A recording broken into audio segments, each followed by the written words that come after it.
Hey guys, my name is Roope Laukkonen and this is Our Time Now. Welcome. As I've said before, my heart is for the young people, and I'm seeing a generation who has all that it takes to become the world-changing generation. But I'm seeing a generation who lacks vision and support. And through this YouTube channel, my hope is to help you to get hold of that vision, to understand who you are and why you are like you are, and to also to see that there is support available. And do you know what? The world is eagerly waiting for you guys to raise up. And not only the world, the creation is waiting for you guys to find your calling in God and to become the change you are made to be. And in this episode, I want to speak to you about taking the responsibility, growing up. I'm speaking about discipleship. And as I've been serving with Youth with a Mission for 15 years or so, I've been working a lot with discipleship, different kind of programs, and realizing on the way that the discipleship needs to go deeper. It's not enough that your life changes when you do some kind of a Bible school or you go through some kind of a process in your church or YWAM discipleship training school. It's not enough that you are blessed. And it's not enough that through this process your church will be blessed, that you serve in your church and you are really active.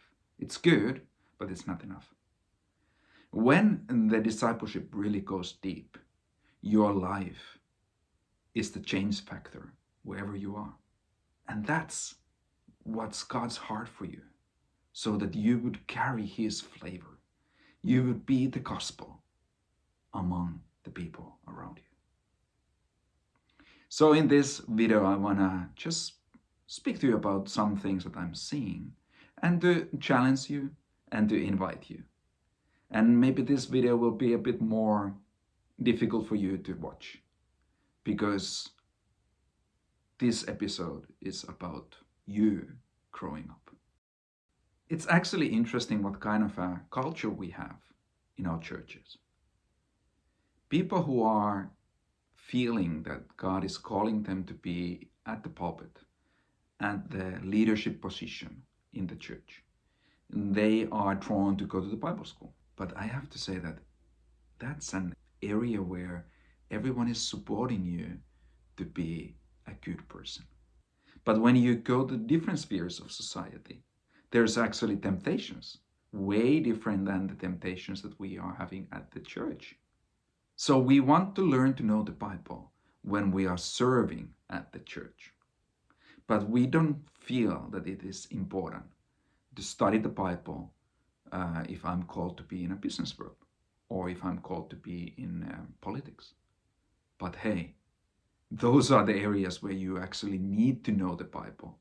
Because if you don't know the Bible, the world around you will disciple you. And you are just following them. So if you want to be at the marketplace or in university, you should know your Bible. You should be really digging deep what the Bible is saying about everyday life, right? Because that's what discipleship is all about. Do you really want to be like Him?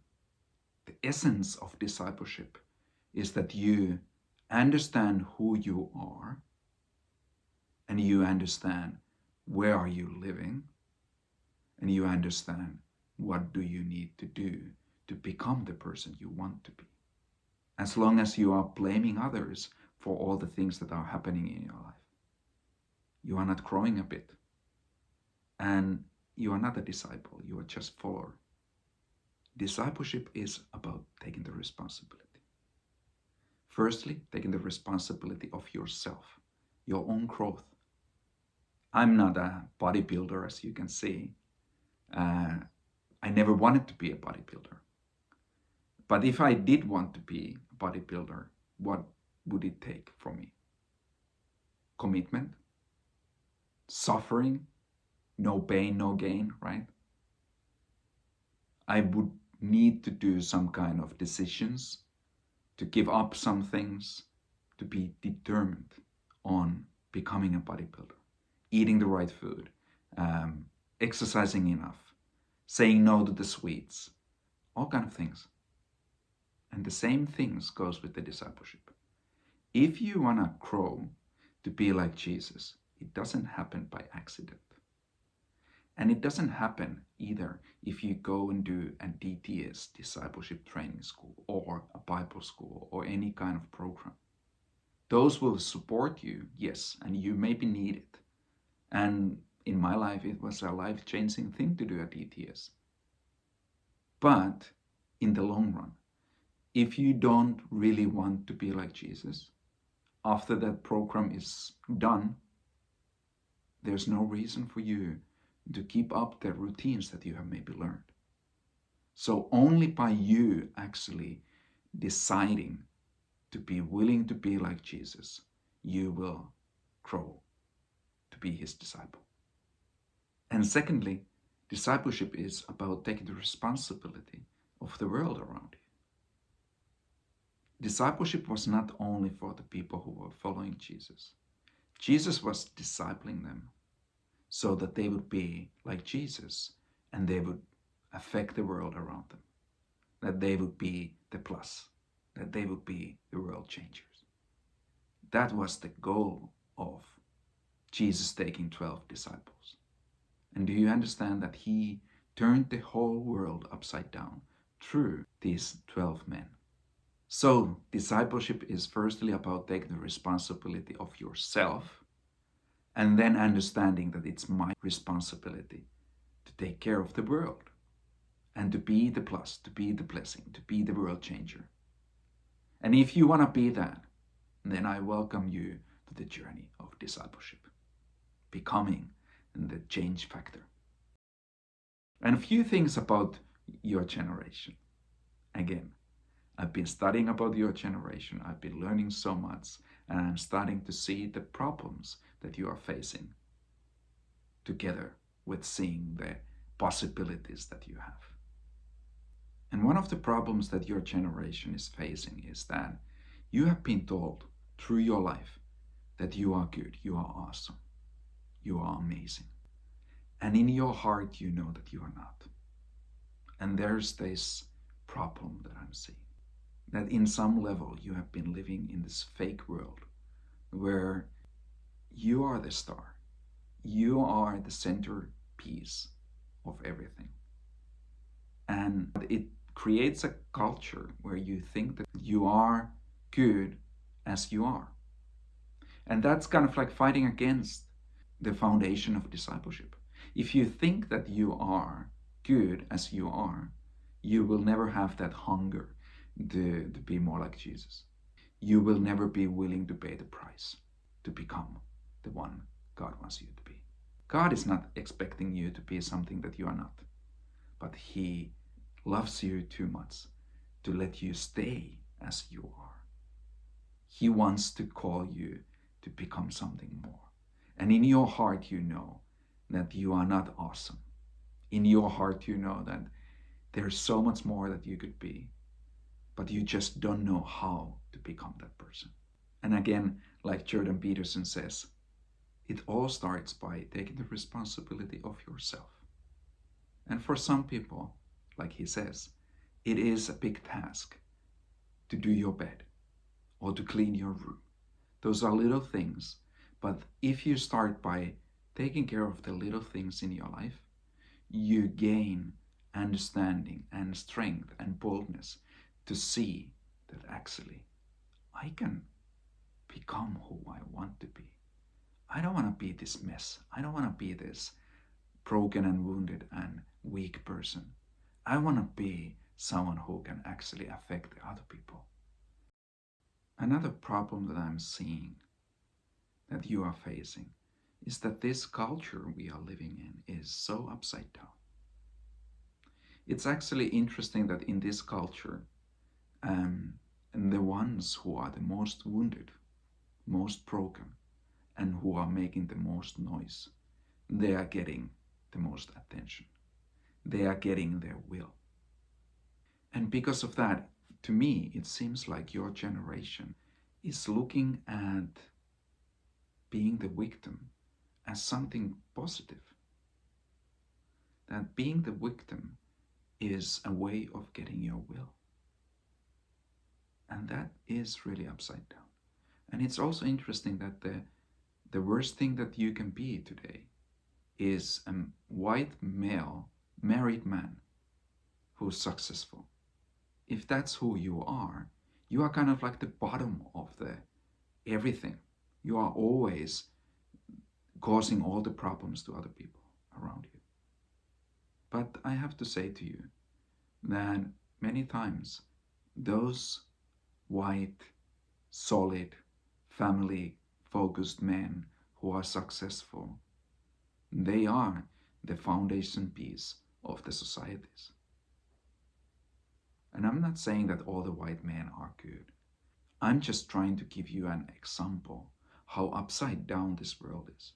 That we are actually seeing that the strong ones are bad and the weak ones are in some way better. And it is upside down and it's affecting you. What I'm seeing is that your generation, you easily go into that same mode, that becoming a victim is cool. It's okay. If someone says something bad to me, I'm the victim, and by being the victim, the others will give up. You will get your will. There's nothing good about being a baby and whining about everything that happens around you. And there's nothing good about trying to get benefits from those who have paid the price to have the benefits. It's about taking the responsibility. I am responsible of my own life. I am responsible of creating my own benefits. And I can do it because God is with me and God is giving me wisdom. He is opening the doors for me when I pray and ask Him to do so. Taking the responsibility is core of discipleship. Understanding that I cannot be a victim all of my life. I have to grow up. I have to become an adult and to take the responsibility of my own life, not blaming others. And of course, sometimes people have done something bad against us, but we need to learn to forgive. We need to process the thing, whatever it has been, and we need to learn to forgive. Because we are the ones who are the victims of this wound. It is limiting us more than it is limiting the other ones. So it's our benefit to forgive and to be free, to take the responsibility of our own life. And third thing that I want to say goes hand in hand with this victim mentality, and it is to face the problems. And I want to say to you that as long as you, when someone hurts you, you walk away from that situation, complaining in your heart, speaking about it to other people around you, and trying to get comfort from other people and support from other people, and to make them to see that you are the victim and the other person is the bad one. As long as you are doing that, you will be the problem. You are not responsible of your own life. If someone says something that hurts you, most likely that person did not mean to do so. Most likely he made a joke or he said something that triggered something in your heart. So actually the wound that you are carrying is causing the hurt that you are having. And if you blame the other person to cause that pain, you will never get rid of that pain. You are just supporting that pain. And my advice for you is speak always truth and at least don't lie. And in this case, it means that if someone hurts you, speak the truth.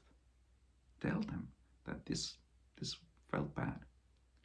Because it is so easy to judge other people by how we think it happened.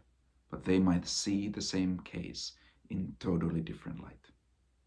And if we are not willing to understand and see how the other person was seeing the same situation, we will be always the ones blaming others, and we will be the minus in their lives.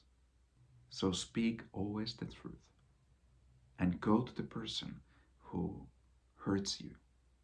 Don't go to the other people.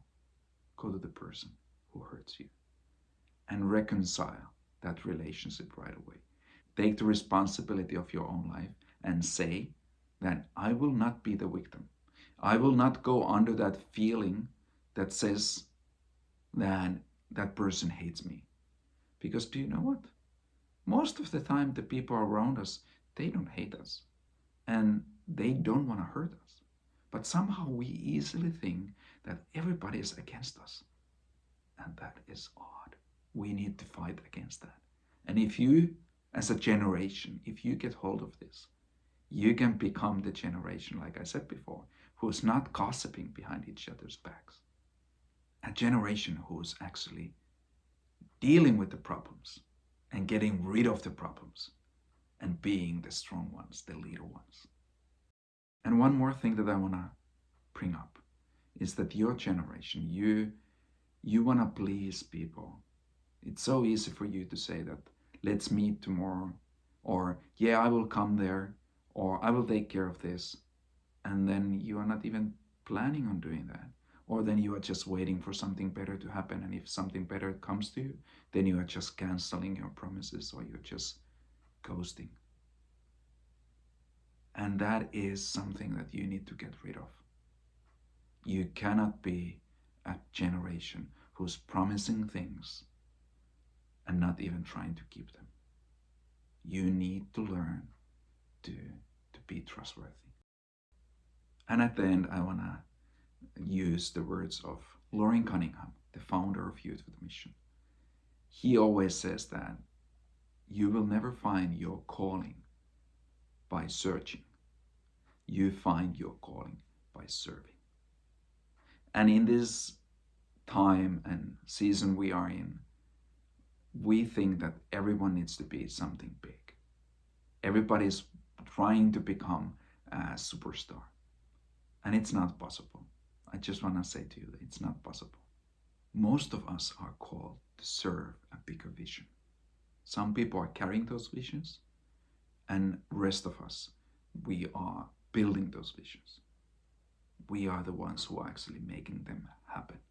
And we are equally important. And we will get the trophy one day from the Lord for being the faithful servants with our own giftings. And your generation, you are so gifted. You have everything it takes. You have networks. You have talents. You can learn everything. You have resources. And you also have support. So believe in yourself and realize that you need to become hungry to be more like Jesus, to be his disciple. And after saying all of this, I just want to continue by saying that in the coming episode, I want to speak to you about the tool God has given for us. And I'm not saying that it is the only tool. My heart is that God will raise up many tools that will help you to become the person you are called to be. So in the coming episode, I want to speak to you about the training program we have created with God to serve you. So stay in touch. And remember, you are made for change, but you need to choose to be the change before you can see the change. And that's what this is all about. See you next time.